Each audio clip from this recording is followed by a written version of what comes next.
Aliento de caliche.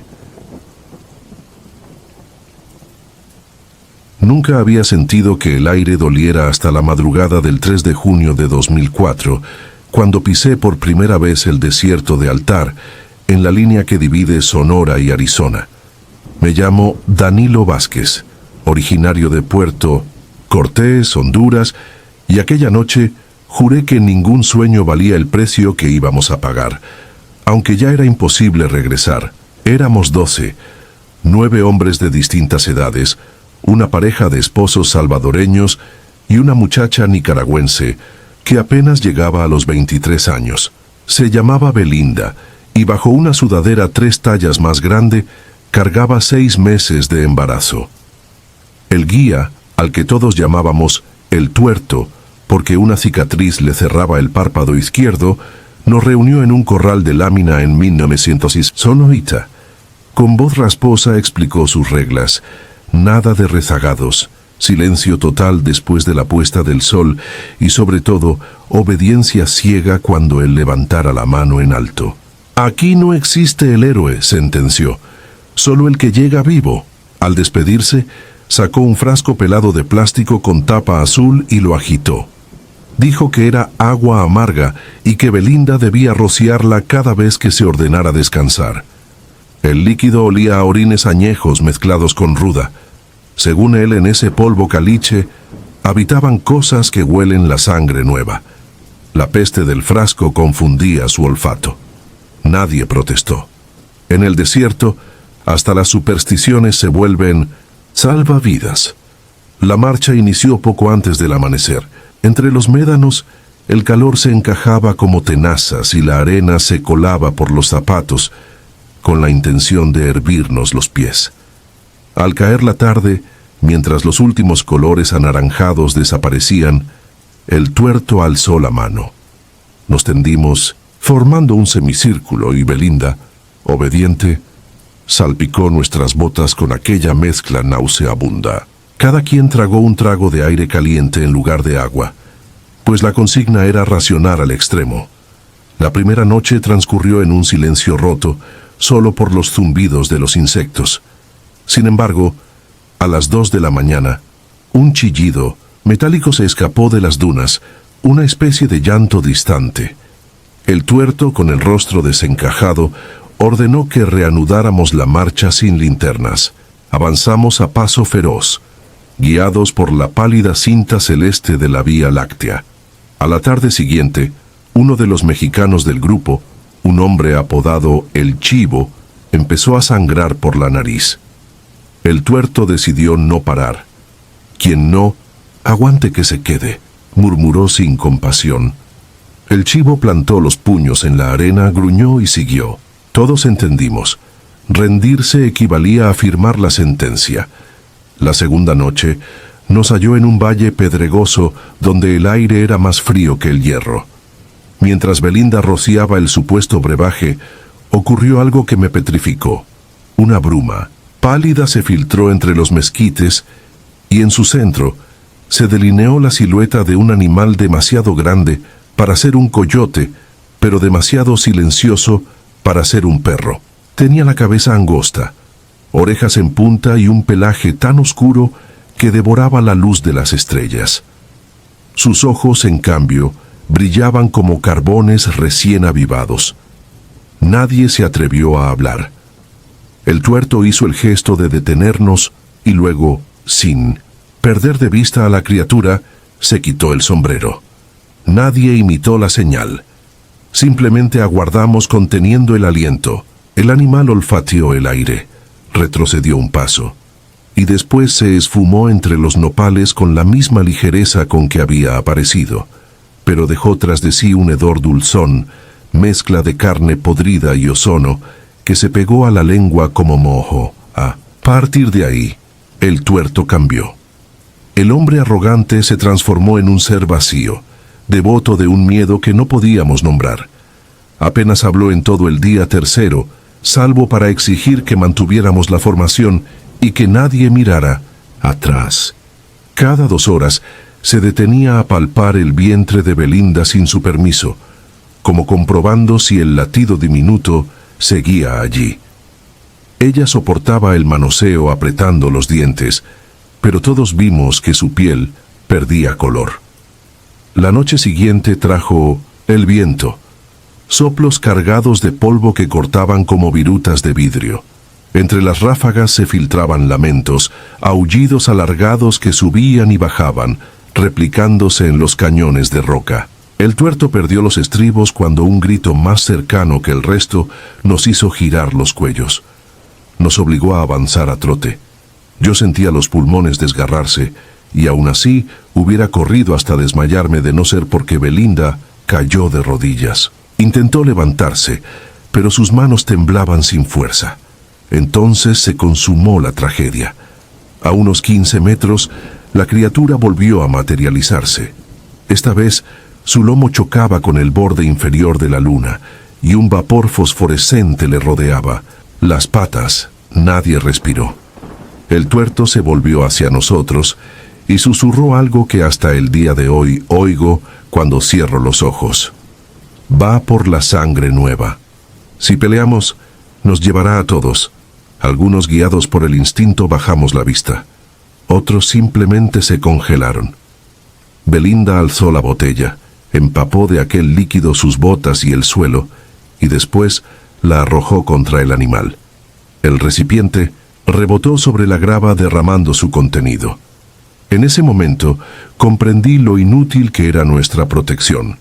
El hedor del desierto se mezcló con la orina, pero la bestia no se desconcertó. Dio un paso, luego otro, respirando con un gruñido húmedo. El esposo salvadoreño dio un avance impulsivo, extendiendo los brazos como si pudiera cubrir a la joven. El tuerto lo sujetó de la camisa y lo tiró al suelo. «No lo hagas», siseó. Yo permanecía clavado en el sitio, convenciéndome de que cualquier movimiento bastaría para atraer la atención de aquel ente. El silencio se hizo tan espeso que el latido del propio corazón retumbaba en los oídos. De pronto, la criatura emitió un bufido seco y se lanzó.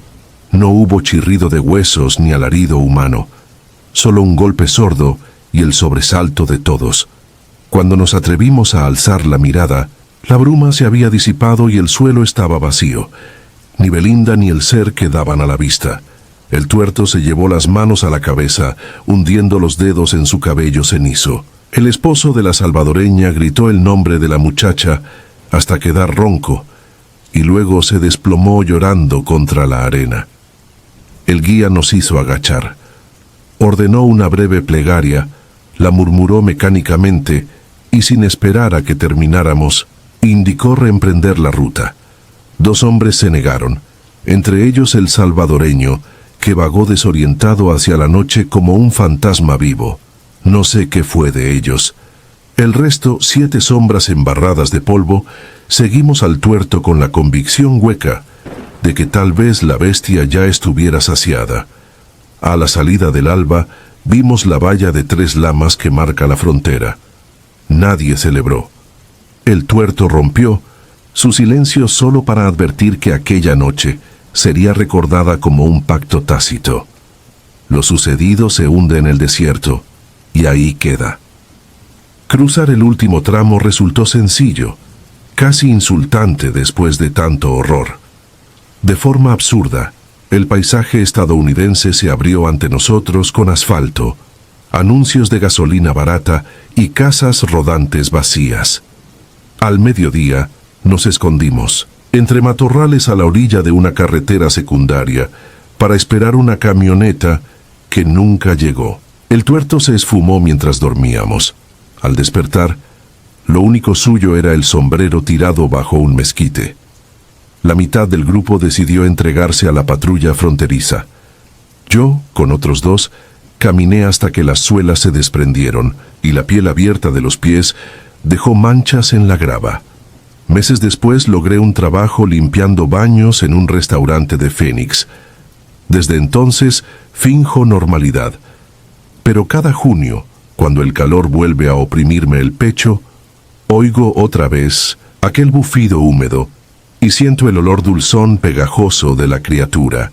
Y en las noches sin luna, El desierto me visita en sueños. Veo a Belinda de pie tras la línea plateada de la frontera, sin barriga ni sudadera, mirándome con ojos apagados, mientras algo se mueve bajo la arena a sus pies. Entonces, despierto, empapado de miedo, y comprendo que el sueño americano nunca termina. Solo cambia de forma y se sienta a la mesa conmigo, reclamando su ofrenda de silencio. Cruce maldito. Me llamo Julián Vargas y escribo estas líneas con la única lámpara de mi cuarto encendida, aunque ya sea pleno mediodía. Han pasado 11 años, pero sigo sintiendo el aliento helado que me rozó la nuca en mitad del desierto de Chihuahua. Nadie cree lo que cuento. Sin embargo, cada noche regreso allí en sueños.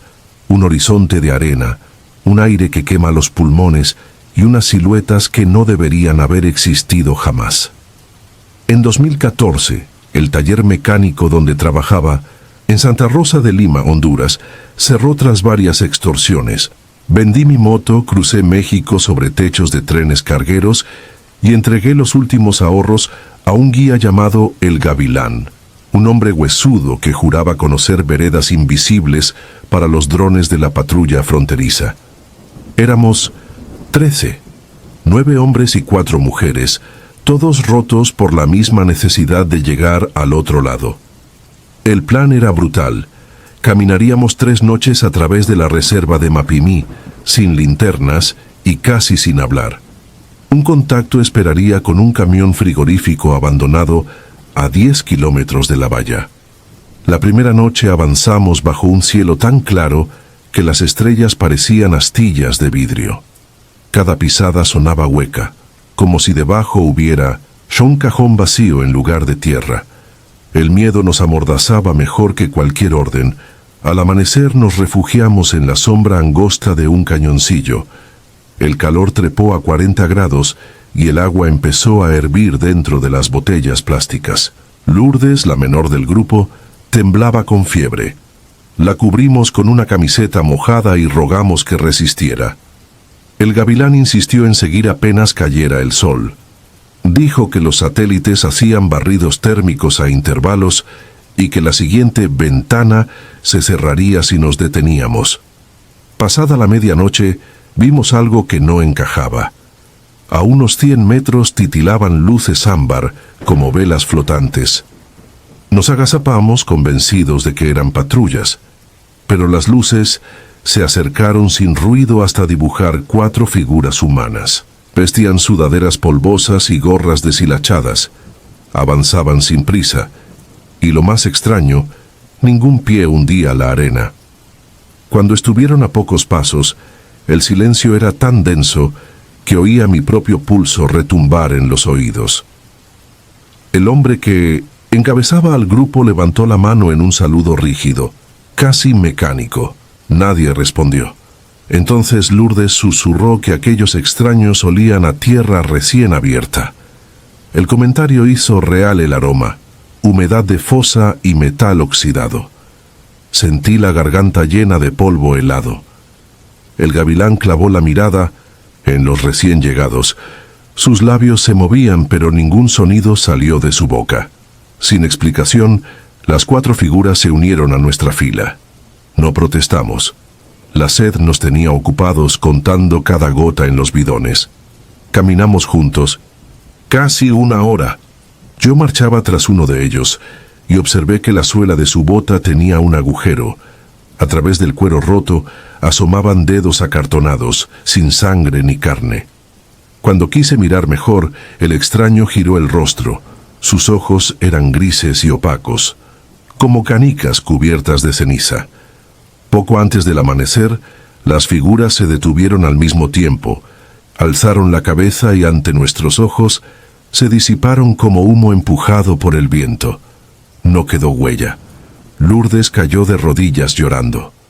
En el suelo, a un par de metros, descubrimos una mochila infantil semienterrada. El estampado de caricaturas estaba casi intacto.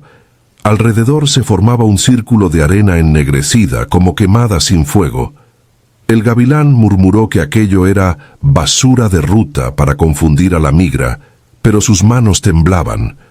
Nadie tocó la mochila. Ordenó avanzar prometiendo agua al otro lado de la valla. Con cada paso el desierto parecía ganarnos peso, como si tirara de nosotros hacia abajo. Lourdes se desvaneció al salir el sol. La cargamos entre 4, aunque ninguno quería confesar el terror de sentir su piel cada vez más fría. Llegamos a la valla cerca del mediodía. El alambre estaba retorcido como si lo hubieran abierto garras gigantescas. Cruzamos a toda prisa, cortándonos con el metal oxidado. El terreno del otro lado era idéntico, pero el aire estaba inexplicablemente helado. No había camión, ni bidones, ni contacto. Solo un camino de tierra que llevaba hasta un caserón en ruinas. Necesitábamos sombra y entramos. Allí nos aguardaba el horror. Sobre el piso se apilaban huesos humanos ordenados en círculos concéntricos, cada círculo más pequeño que el anterior, como un altar macabro. Reconocí una chamarra azul que horas antes cubría a uno de los aparecidos. El gavilán se derrumbó, al suelo balbuceando una leyenda: espíritus de migrantes muertos de sed que vagan reclutando compañía y agua para un viaje perpetuo. Aseguró que si el sol alcanzaba el cenit mientras estuviéramos allí, nos uniríamos al círculo. Intentamos huir, pero el desierto parecía mutar bajo nuestros pies. Dábamos pasos que no avanzaban, la luz reverberaba, formando espejismos de ríos que, al tocarlos, se convertían en costras de sal. Lourdes murió en brazos de Marta, seca como un papel. Dejamos a Marta rezando junto al cadáver y seguimos. Sabíamos que los rezos no cruzan cercas ni espantan fantasmas. No sé cómo alcancé la carretera interestatal. Caminé sin rumbo hasta que un camionero mexicano me recogió. Desperté en un hospital de Texas, con quemaduras de primer grado y deshidratación severa. Me dijeron que era el único del grupo hallado con vida. Del resto, jamás hubo rastro. La noche siguiente, mientras dormía, sentí aquel olor a fosa y escuché una voz idéntica a la de Lourdes pidiendo agua. Renuncié al sueño americano y regresé a Honduras con los bolsillos vacíos y la culpa a cuestas. A veces la tierra que traje del desierto, un puñado guardado en un frasco, aparece húmeda dentro de la caja donde la escondo, como si alguien derramara un líquido invisible que nunca llega a saciarse. Si alguna vez lees esto y planeas cruzar la frontera, lleva agua de más y, sobre todo, no confíes en quienes aparecen sin dejar huellas. Hay destinos peores que la deportación. Algunos caminos exigen un precio que ni los vivos ni los muertos pueden pagar. Los que no logran saldar esa deuda quedan atrapados entre dos países, susurrando en un idioma hecho de polvo y lamento. Yo todavía escucho ese idioma cada madrugada, y sé que cuando mi voz se apague, otro sediento tomará la palabra para advertir al próximo incauto. Eco de huesos. Llevo años intentando narrar esto sin que se me trabe la lengua ni se me agite el corazón. Nunca hallé la forma de contarlo sin parecer delirante. Pero hoy lo intento, porque el recuerdo se pudre adentro de mí como agua estancada. Corría 2008 cuando salí de San Pedro Sula con la cabeza llena de promesas y el estómago rugiendo. Tenía 26 años, una mochila en la que apenas cabían 2 mudas y un cuaderno con los teléfonos de unos parientes en Carolina del Norte. Cruzar Guatemala y México fue duro. Pero lo que ocurrió al pisar el desierto de Chihuahua, camino a la brecha de Santa Elena, sigue quemándome las pestañas cada madrugada. Éramos 12, jornaleros, madres, un albañil con su hijo adolescente y yo. Nos guiaba Reyes, un coyote, huesudo de mirada ácida, que fumaba detrás de la pañoleta para no dejar brillar la brasa. Cruzábamos de noche para evitar a los federales y al calor asesino. Dormíamos de día bajo arbustos miserables que pinchaban la piel y dejaban polvo en la lengua. La arena entraba por los zapatos y tallaba las plantas de los pies como lija. Pero nadie se quejaba. Abrir la boca implicaba malgastar la poca saliva que nos quedaba. Al atardecer del cuarto día, alcanzamos el cauce seco del Río Grande, una grieta cenicienta serpenteando entre montículos desnudos. El sol caía como un martillo encendido, y el aire vibraba con un zumbido de hornetillas invisibles. Reyes se detuvo para darnos un sorbo racionado del último garrafón. La sed dolía, pero el silencio dolía más. Solo el viento parecía tener permiso de hablar. Fue entonces cuando algo quebró aquel mutismo. Un tintineo, débil al principio, rebotó en la hondonada polvorienta, como una campanilla agitada por manos nerviosas. Pensé en una cabra extraviada con un cencerro, pero el sonido, en lugar de avanzar, se multiplicó. Una primera campana, luego otra, luego varias más, todas repicando al mismo ritmo lento y patológico, como el pulso de un enfermo terminal. Miramos a Reyes con las cejas giradas. Él chasqueó la lengua y agitó la mano para obligarnos a reanudar la marcha. Nadie protestó, aunque todos volteábamos de reojo, esperando ver a los animales que nunca aparecieron. El repique nos persiguió durante media hora, volviéndose cada vez menos metálico y más orgánico, hasta que el tintineo se transformó en un lamento. No era campana, era hueso. El chocar de tibias contra fémures, costillas contra sacros, como si una fuerza invisible zarandeara un montón de osamentas secas. A cada paso aquel clac-clac se acercaba. Yo sentí el cuero cabelludo erizarse y supe que los demás lo oían igual, pues el muchacho del albañil tropezó y casi cae cuando giró la cabeza para buscar el origen. Reyes siseó una orden que apenas fue un soplo. Seguir recto, no mirar atrás, jamás responder. Entendí que él conocía ese sonido y que temblaba. El pánico se pegó a la piel como sudor viscoso y todos aceleramos, piernas entumecidas, pulmones ardiendo. La grieta del río quedó atrás y trepamos una loma pedregosa. El cielo se encendió, en naranjas y lilas, y el aire olía a electricidad antes de tormenta, aunque el parte meteorológico que alguien había citado días antes prometía cielos despejados. En la cima del cerro encontramos un rancho derruido. Solo quedaban el aljibe medio tapado y los postes de un corral carbonizado. Reyes decidió esconder allí al grupo durante la noche, pese a que el terreno abierto era un imán para los drones de la patrulla fronteriza. Alegó que, si seguíamos, andando nos alcanzaría la muerte por deshidratación. Nadie refutó. Preferíamos el riesgo de la migra antes que ese clamor de osos que quebraba el silencio del desierto. Nos apiñamos en lo que quedaba de una caseta de aperos. La madera crujía con el peso de las sombras, y la noche cayó sin estrellas, como si el firmamento hubiera muerto. Entre los tablones rotos se coló un viento helado que sabía a ceniza. De pronto, el lamento de huesos regresó, retumbando contra las paredes podridas. No era eco, venía de afuera y de adentro al mismo tiempo, como si el sonido atravesara la materia y arañara los tímpanos desde dos direcciones opuestas. Unos taladros de miedo perforaron mi pecho cuando vi que el polvo sobre el suelo empezaba a moverse.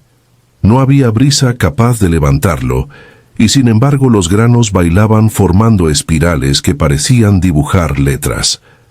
Me incliné para leer, pero las figuras cambiaban antes de fijarse. Sentí un tirón en la manga. La mujer que iba adelante en la fila, la llamábamos Doña Luz, me suplicaba con los ojos que volviera a erguirme. Su labio inferior temblaba, pero no emitió palabra. El chirriar de huesos se hizo tan cercano que juraría que el origen se hallaba a un palmo de mi cara. Algo crepitó detrás de mí. Giré con el corazón galopando. La pared se había abierto como papel mojado, y al otro lado, la noche mostraba una hondonada imprecisa. En ella, figuras encorvadas removían la arena con manos desnudas. No se distinguían rostros ni ropa, solo siluetas grisáceas que cavaban fosas poco profundas. Cada vez que alzaban los brazos, costillas desnudas brillaban a la luz del nomes, y al caer la pala imaginaria, el golpe producía aquel clac-clac de huesos. Me di cuenta, con un sobresalto tibio, de que no cavaban, sino que desenterraban. La loma estaba sembrada de cruces de alambre retorcido, invisibles de día. Ellos las arrancaban, abrían zanjas y colocaban lo que encontraban enfrente del agujero. Entonces sonaba el tintineo, hueso contra hueso, como campanas de misa negra. Escuché un sollozo apagado y luego otro. El joven se aferraba al cuello de su padre, que no hallaba cómo consolarlo. Doña Luz temblaba tanto que el rosario que llevaba colgado se golpeaba contra sus dientes. Reyes murmuró algo que no logré descifrar, pero entendí la intención. No los mires, no contestes. Él apretó la mano sobre el mango de la navaja, consciente de que ningún filo serviría contra aquello. Entonces las siluetas se detuvieron, todas a la vez, como insectos obedeciendo una orden inaudible. Sebis. Enderezaron. 13 cabezas, pues conté 13, giraron sin prisa hasta encararnos. No poseían ojos, pero de los huecos donde deberían estar, brotó un resplandor amarillento, débil al principio, pronto incandescente. Cada cráneo parecía un farol enfermo que se alimentaba de nuestra angustia. Y cuando el resplandor alcanzó su cenit, las criaturas golpearon unas costillas contra otras, y nació un tañido agudo que heló la sangre. Creí perder el sentido cuando ese campaneo se transformó en voces humanas. No eran gritos ni cantos, era un murmullo doloroso, como si los huesos susurraran los nombres de quienes se habían quedado en las fosas. Mariela, Luis, Anselmo, Brígida. Nombres comunes de gente común, pronunciados con un acento imposible de situar y un tono que imploraba auxilio. Cada vez que la letanía repetía un nombre, la arena volvía a estremecerse, y el viento traía la pestilencia de carne marchita. No sé cuánto duró aquel conjuro. Perdí la noción del tiempo. Sentí como la vista se me nublaba por la falta de agua y por el terror. Había ruido de cadenas en los tobillos invisibles, chasquido de vértebras al reacomodarse, respiraciones que venían de gargantas secas. Entonces, una brisa gélida atravesó el cobertizo y se llevó la sensación de calor del desierto. Las criaturas levantaron los brazos flacos y señalaron al cielo, como acusando a una deidad que las había olvidado. Una nube oscura tapó la luna nueva, y el resplandor de los cráneos pareció absorber aquella oscuridad. De pronto se apagaron, a la vez, como si alguien hubiese soplado las velas de un altar. El silencio fue tan compacto que pude escuchar el latido de mis sienes. Reyes se levantó primero.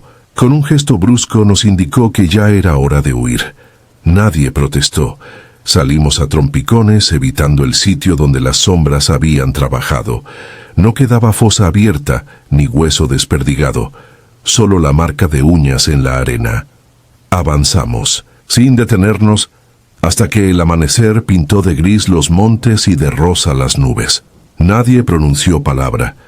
En la siguiente jornada 3 abandonaron. La sed los partía en 2 y preferían entregarse a la patrulla antes de enfrentar otra noche de ese calvario. Reyes los dejó ir y nos prometió agua a 2 kilómetros. Llenamos las botellas en un abrevadero de reses y proseguimos con la garganta todavía áspera. Cruzamos la frontera al anochecer del 6º día. Vimos las luces lejanas de Alpin titilar como un enjambre de luciérnagas. La caravana se redujo a 6. Doña Luz, el albañil, su hijo, una pareja hondureña y yo. No había espacio para celebrar. El recuerdo de los campanarios óseos seguía aquí, pegado a la nuca. Cuando por fin llegué a Carolina del Norte, no dormí tranquilo durante meses. Cada vez que el viento chocaba contra las tejas, juraba escuchar ese tintineo de huesos que se hacía voz. Hay gente que dice que el desierto está lleno de espectros. Otros hablan de fantasmas de quienes perecieron buscando el mismo sueño que nosotros. Yo no sé si lo que vimos pertenece a los muertos o a algo más viejo, algo atascado entre este mundo y otro donde la sed y el miedo son eternos. Solo sé que en las madrugadas de julio, cuando los grillos callan y el aire huele a polvo caliente, las campanas vuelven a sonar en mi memoria. Y entonces, ningún pasaporte ni ningún muro me protegen. Sigo allí, entre cruces torcidas y voces que repiten nombres que nunca podré olvidar. Frontera muerta. Me llamo Lucía Ríos y todavía siento el sabor metálico de la arena cuando cierro los ojos. No sé en qué momento la idea de alcanzar el sueño americano se convirtió en una promesa de pesadilla. Pero aquel verano de 2010, mientras cruzábamos el desierto de Altar, la frontera se abrió como una herida. Íbamos 16, la mayoría oaxaqueños y chiapanecos cansados de cosechar para otros. El guía que contratamos se hacía llamar Don Nicasio. Juraba conocer atajos donde la migra jamás patrullaba. El segundo día nos aseguró que, si seguíamos su paso, al anochecer veríamos las luces de un rancho ganadero donde podríamos reponer agua. Esa promesa sostuvo los labios partidos de todos, hasta que él se esfumó con las últimas botellas que quedaban, dejando solo huellas confundidas entre dunas.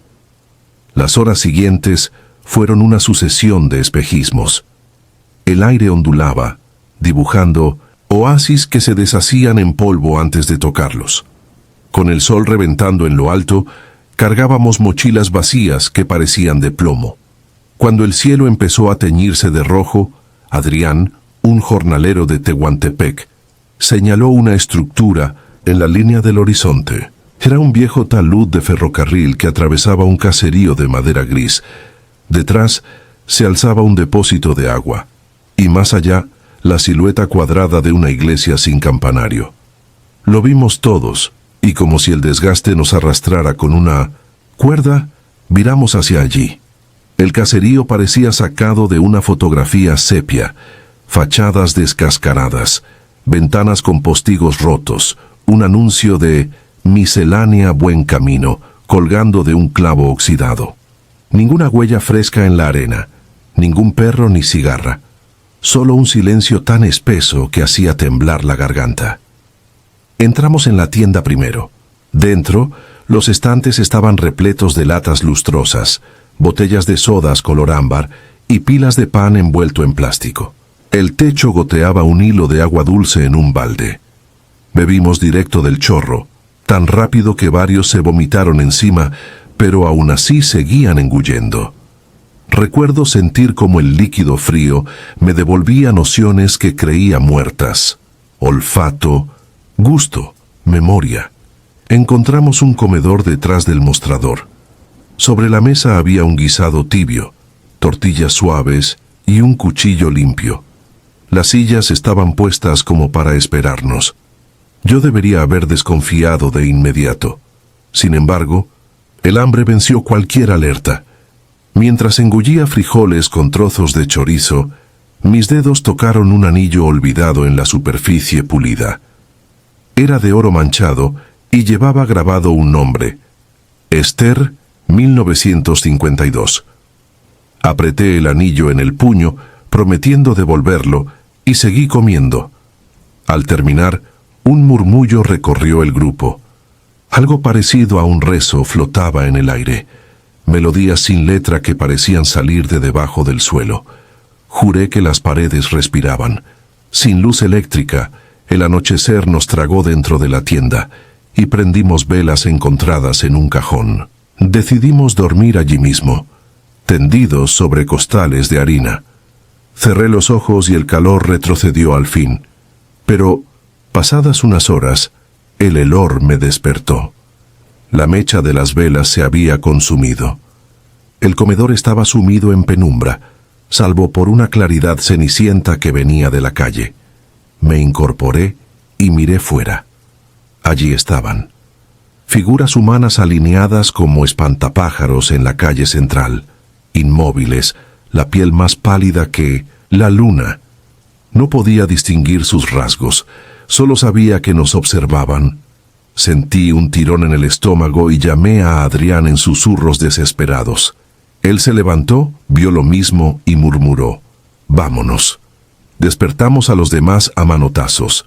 Algunos sollozaban sin fuerza. Otros, ya con fiebre, no reaccionaban. Cuando abrimos la puerta principal, descubrimos que la tienda había cambiado. Los estantes estaban vacíos, los botes de comida abollados y llenos de telarañas, las botellas reducidas a vidrio opaco sin contenido. El suelo estaba cubierto de arena y maleza seca, como si llevase décadas abandonado. Salimos a la calle. El aire apestaba a tierra removida. Los pobladores se habían desvanecido, pero en sus lugares quedaban montículos bajos, recién formados, como pequeñas tumbas. Las huellas de nuestros zapatos se borraban detrás de nosotros, tragadas por la arena que subía en espirales. A Vina, lo lejos la iglesia se veía distinta, el tejado hundido, la puerta carcomida. Aún así, el sonido de campanas invisibles repicaba adentro. Cada bronce inexistente marcaba un latido de terror. Corrimos hacia la vía de ferrocarril con la esperanza de seguirla hasta la autopista. Las traviesas de madera crujían al pisarlas. Pasamos junto a un vagón oxidado, recostado de lado como un animal moribundo. Al tocarlo, las láminas se pulverizaron como corteza muy vieja. Entonces recordé el anillo en mi puño. Quise soltarlo, pero mis dedos no obedecían, agarrotados en torno al oro. Sentí que algo, desde el metal, reptaba por mis venas, enfriando la sangre. Detrás, sobre las vías, emergieron aquellas figuras de nuevo. Esta vez se arrastraban sin levantar los pies, dejando líneas serpenteantes. No gritaban ni corrían, solo avanzaban, seguros de que el desierto nos agotaría antes de que amaneciera. Degollaba la razón oír susurros en mi oído, aunque los tuviera a varios metros. «Devuélvelo. Quédate». Cada paso mío pesaba quintales, como si me hubieran cosido la ropa con plomo. Finalmente tropecé y caí, golpeándome en la frente. El anillo rodó hasta el riel y se quedó allí, vibrando. No sé si fue instinto o locura, pero tomé una piedra y lo aplasté. El oro se partió y al instante un chillido surgió de todos los montículos a la vez. Algo subterráneo. La oscuridad se hinchó con un viento que olía a cal viva. Los montículos se abrieron. Dentro no había huesos, solo ropa vacía y cuencos de agua resecos. El suelo tembló como gelatina. Adrián me levantó de un tirón y seguimos adelante. Caminamos hasta que el amanecer iluminó una carretera polvorienta donde apareció una camioneta de la patrulla fronteriza. Eran dos agentes, una mujer joven y un hombre canoso. Pidieron nuestros nombres, revisaron nuestras mochilas, nos dieron suero y mantas térmicas. Cuando intenté explicar el pueblo, la tienda y las figuras, la gente frunció el ceño y tomó notas. El hombre mayor se limitó a escupir y dijo que cada temporada encontraba grupos delirando con la misma narración, idéntica incluso en los nombres del caserío, el Páramo de la Santísima. Según él, ningún registro histórico avalaba su existencia. Nos trasladaron a un puesto médico. Allí, un enfermero tomó muestras de sangre y constató hipotermia severa, deshidratación y alucinaciones colectivas.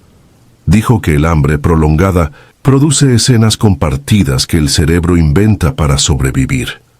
Asentí con la cabeza, pero mis bolsillos seguían vacíos y llenos a la vez. Al cerrar la palma, encontré un grano de arena dorada apenas visible que brillaba bajo la luz blanca de la lámpara. De los 16 que iniciamos la marcha, solo 7 llegamos a contarla. Los demás se dispersaron en la noche o se desplomaron. Antes de ver la carretera, nadie recuperó cuerpos. La patrulla reportó desaparecidos en ambiente hostil. Al escuchar esa frase, sentí que volvía a oler el guiso tibio que jamás existió. Meses después, instalado ya en un departamento de Los Ángeles, fui a una tienda de antigüedades con un compañero de trabajo.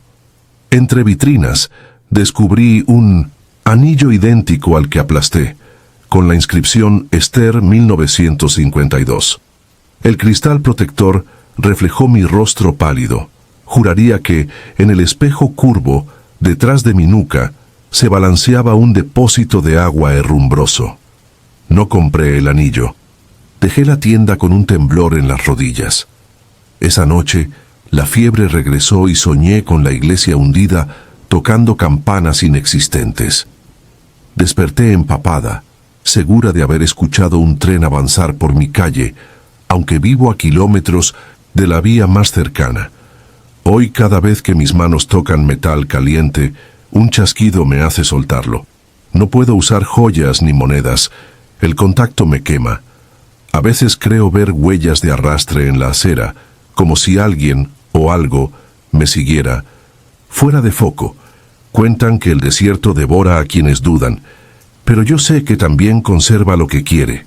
Voces, nombres, promesas rotas. Allá en medio de la nada, existe un caserío que se alza para los sedientos y se hunde con sus cadáveres invisibles. Lo supe cuando rompí aquel anillo y oí el lamento subterráneo. Lo confirmo cada vez que despierto y encuentro granos de arena sobre mi almohada, aunque cierre las ventanas y aspire el cuarto antes de dormir.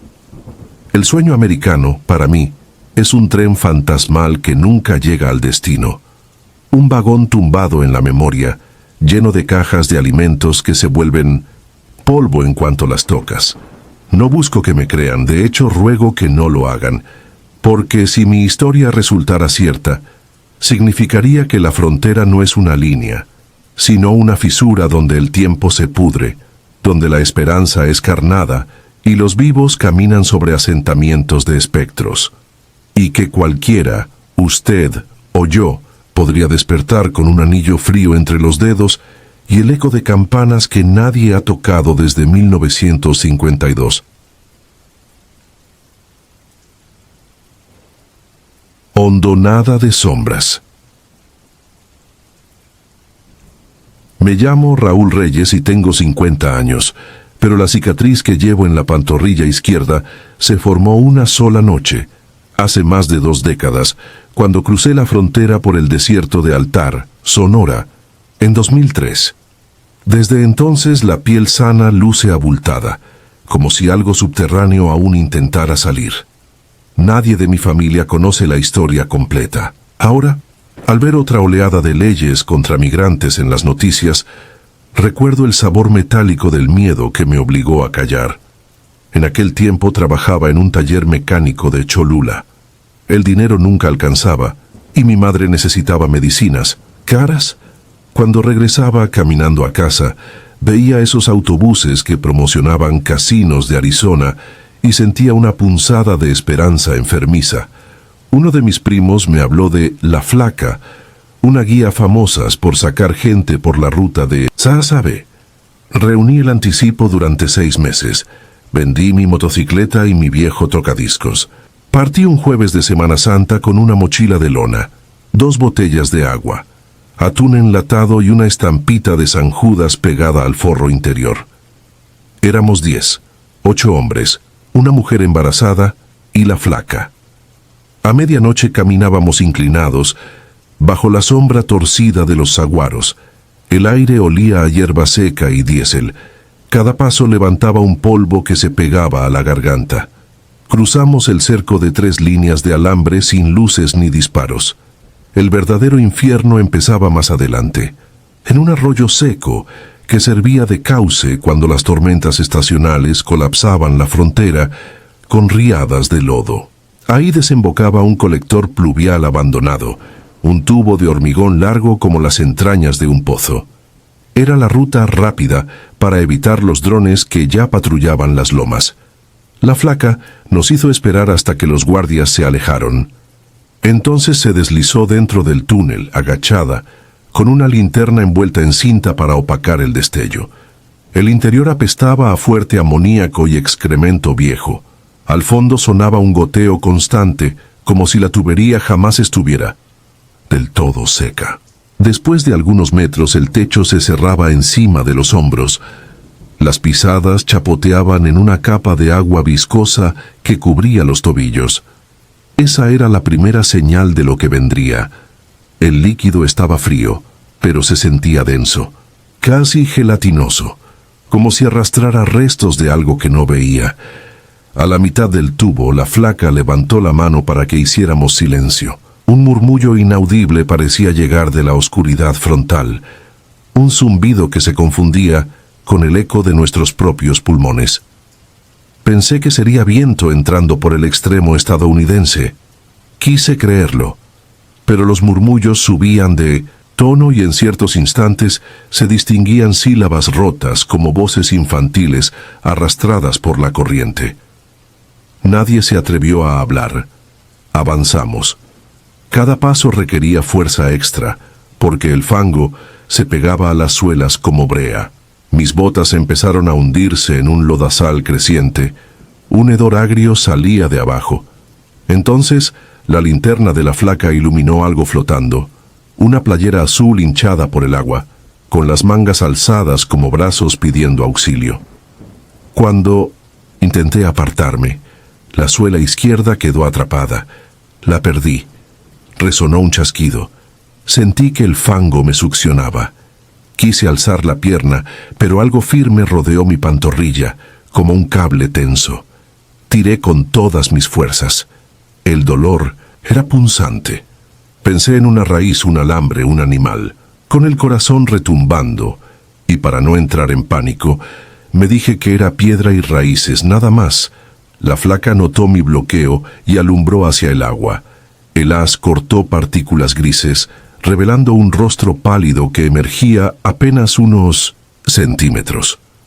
Era el cráneo de un adolescente, los ojos hundidos, la boca entreabierta. Una lengua amoratada se agitaba con el vaivén del líquido. No gritó, ni yo tampoco. El silencio del cadáver era peor que cualquier alarma. En menos de un segundo entendí que no estaba enganchado al suelo. Me sujetaba.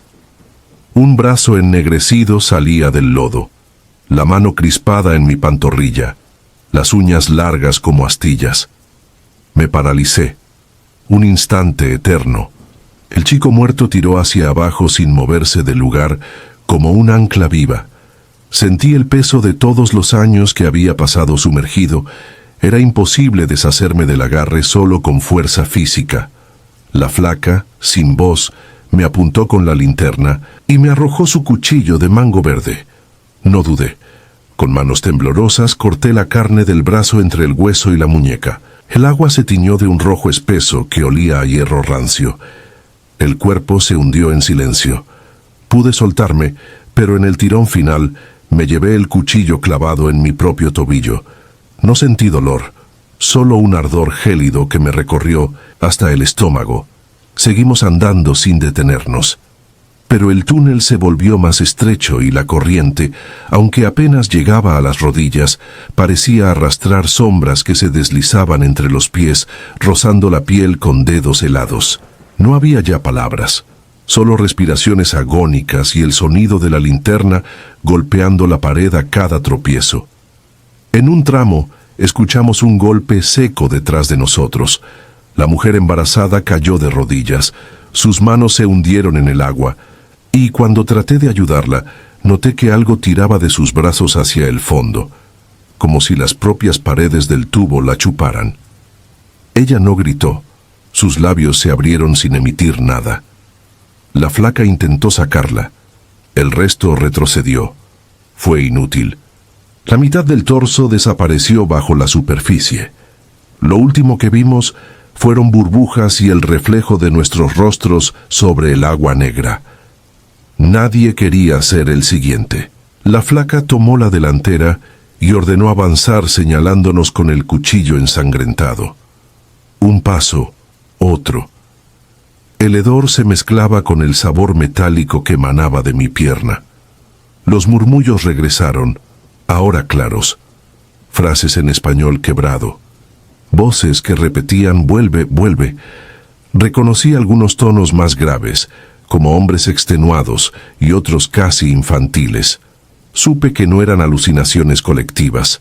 Cada vez que la linterna iluminaba el techo del tubo, veíamos gotas espesas caer, y dentro de ellas se formaban rostros fugaces, semblantes rotos por la desesperación de la muerte.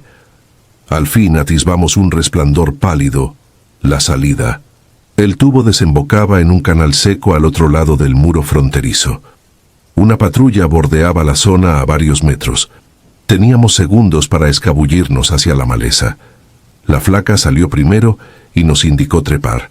Uno a uno emergimos. Cuando fui el penúltimo, escuché de nuevo el ruido de succión. Un muchacho de Veracruz, apodado El Güero, resbaló y cayó boca arriba. Pareció flotar un instante. Luego algo invisible le hundió la cara. Agitaba los brazos, pero ninguno nos atrevimos a regresar. La flaca dijo que no había tiempo. Corrimos, con el corazón enterrado en la garganta, mientras el canal tragaba al Güero en absoluto silencio. No recuerdo el tramo final. Solo sé que desperté antes del amanecer detrás de una bodega agrícola en Eloy, Arizona. La flaca ya no estaba. Quedábamos 5 de los 10 originales, todos con la mirada vacía, sentados en fila como estatuas polvorientas. Nadie habló durante horas. Cuando por fin respiré sin gusto a óxido, volví a revisar mi pantorrilla. Tenía marcadas 5 llagas negras, perfectas, semejando dedos que no pertenecían a este mundo. Trabajé 15 años cargando cajas en Mintimon, un supermercado. Envié dinero, compré la casa que ahora habito, pero cada noche de lluvia, cuando el patio se inunda y el agua escurre por la coladera, los murmullos regresan. Escucho risas ahogadas, como si se burlaran de mi vida confortable. Hay momentos en que despierto con el tobillo húmedo, cubierto de barro del desierto.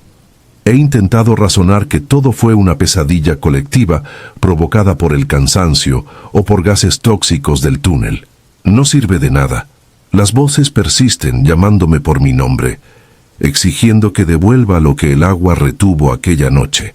Hace poco, un vecino instaló una alberca inflable para sus hijos. El sonido del agua golpeando la lona me heló la sangre. Sin decir palabra, empaqué mis cosas y me fui unos días a la sierra. Allí comprendí que huir solo demora el regreso del eco. Por eso escribo esto.